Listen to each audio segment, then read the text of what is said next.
Hi friends, welcome to our channel Dharani's Utukuru kitchen. ఈరోజు మీకు చూపించబోయే రెసిపీ వంకాయ పకోడీ అండి. ఇది ఒక డిఫరెంట్ స్నాక్, ఈవినింగ్ స్నాక్. చాలా డిఫరెంట్ టేస్ట్ అండి, చాలా బాగుంటుంది. పిల్లలు కూడా ఎంజాయ్ చేస్తూ తింటారు ఈ స్నాక్ని. చాలా డిఫరెంట్ టేస్ట్ అండి. ఇంగ్రీడియంట్స్ చూద్దాము. వంకాయలు నేను ఒక 6 తీసుకున్నానండి. వీటిని ఇలా సన్నగా పీసెస్గా కట్ చేసుకొని ఉంచుకున్నాను. సాల్ట్ వాటర్ వేసి దాంట్లో ఉంచుకున్నానండి. ఉత్తగా అలా వంకాయలు ఉంచితే చేదెక్కుతాయి. సో సాల్ట్ వాటర్లోనే వంకాయలు అలా ఉంచాలి వాటర్లో.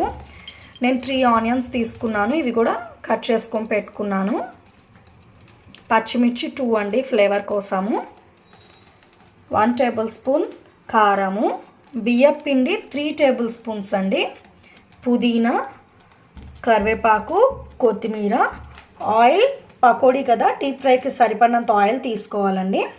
1 కప్పు శనగపిండి, 1 table spoon salt, 1 table spoon garam masala, 1/2 table spoon పసుపు. నేను బాండి పెట్టానండి. ఇప్పుడు దీంట్లో ముందుగా ఆయిల్ వేసుకుందాము. ఆయిల్ కాగాలి కదా పకోడీకి, సో ఫస్ట్ ఆయిల్ వేసుకుందాము.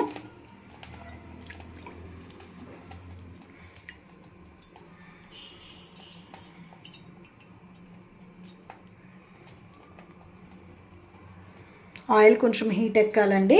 ఈలోపు మనం పకోడీకి అంతా మిక్స్ చేసుకొని ప్రిపేర్ చేసుకుందాము.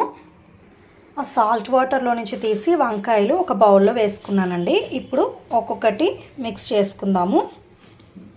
ఫస్ట్ ఆనియన్స్, పచ్చిమిర్చి,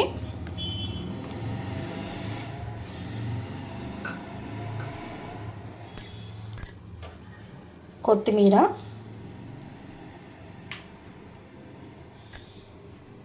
కరివేపాకు,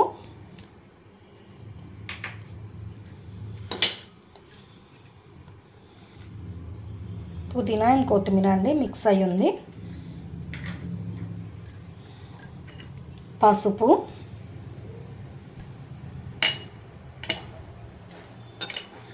సాల్ట్,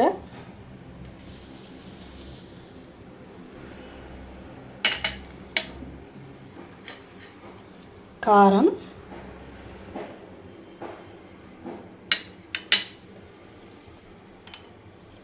గరం మసాలా అండి, బియ్యపిండి. వీటన్నిటిని గట్టిగా మిక్స్ చేసుకోవాలండి. మనం వాటర్ ఏమి యూజ్ చేయాల్సిన అవసరం లేదు. వంకాయలతోనే వాటర్ వస్తుంది, చల్లుకోవాలి అంతే తప్ప ఎక్కువగా యూజ్ చేయకూడదు వాటర్ని. ఫస్ట్ ఇవి మిక్స్ చేసుకుందాము.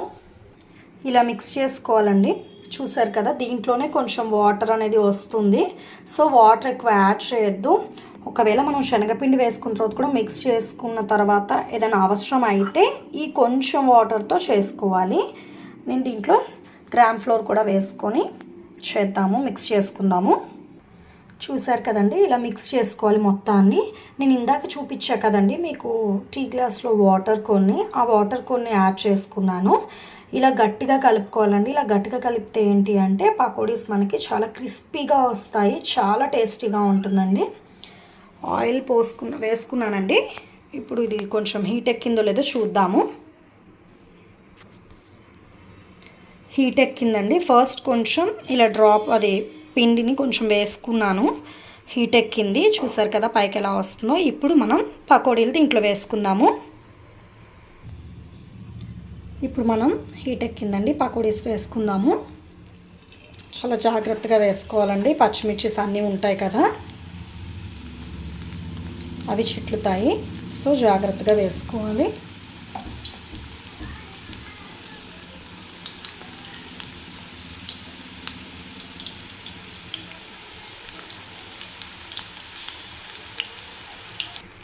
పకోడీలు వేగుతున్నాయండి. చూసారు కదా, లైట్ బ్రౌనిష్ కలర్లోకి వచ్చింది.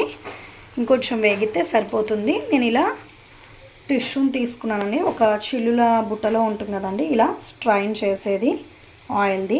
దాంట్లో టిష్యూ వేసుకున్నాను. మనం ఈ పకోడీస్ని టిష్యూలో వేసుకుంటే ఆయిల్ అనేది అబ్జార్బ్ చేసుకుంటుంది. వేగుతుందండి.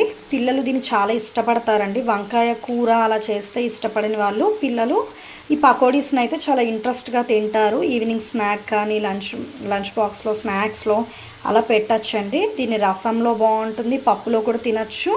ఉత్తగా కూడా తినేయచ్చండి, చాలా టేస్టీగా ఉంటుంది. వేగేయండి, తీసుకుందాము పకోడీస్ని. పకోడీలు ఇలా టిష్యూ పేపర్లో తీసుకున్నానండి. చూసారు కదండి ఎంత క్రిస్పీగా వస్తున్నాయో. చాలా బాగుంటుందండి దీని టేస్ట్. ఖచ్చితంగా ట్రై చేయండి అందరూ ఈ రెసిపీని. చాలా డిఫరెంట్గా ఉంటుంది. ఇప్పుడు సర్వింగ్ బౌల్లోకి తీసుకొని వీటిని మనం సర్వ్ చేసుకుందాం. అయితే ఈ పకోడీలకి సాస్, చట్నీస్ అవి ఏమీ అవసరం ఉండదండి. ఎందుకంటే దీంట్లో అన్ని ఇంగ్రీడియంట్స్ వేసా కదా, మసాలా, కారం, పచ్చిమిర్చి అవే మనకు సరిపోతాయి. చాలా బాగుంటుంది. సర్వింగ్ బౌల్లోకి తీసుకొని సర్వ్ చేసుకుందాం. ఇప్పుడు సర్వింగ్ బౌల్లోకి తీసుకొని సర్వ్ చేసుకున్నానండి. వంకాయ పకోడీ రెడీ అయిపోయిందండి. చాలా టేస్టీగా ఉంటుందండి. ఇది కిడ్స్ కూడా చాలా ఎంజాయ్ చేసుకుంటూ ఈ స్నాక్ని ఇష్టంగా తింటారు. ఈ రెసిపీ మాత్రం కంపల్సరీగా ట్రై చేయండి. ట్రై చేసి నాకు కామెంట్ సెక్షన్లో తెలియచేయండి. ఈ రెసిపీ మీకు నచ్చినట్లయితే లైక్ చేయండి, షేర్ చేయండి, సబ్స్క్రైబ్ చేయండి. Click the bell icon. మా న్యూ నోటిఫికేషన్స్ అన్నీ మీకు వచ్చేస్తాయి. Thank you for watching friends.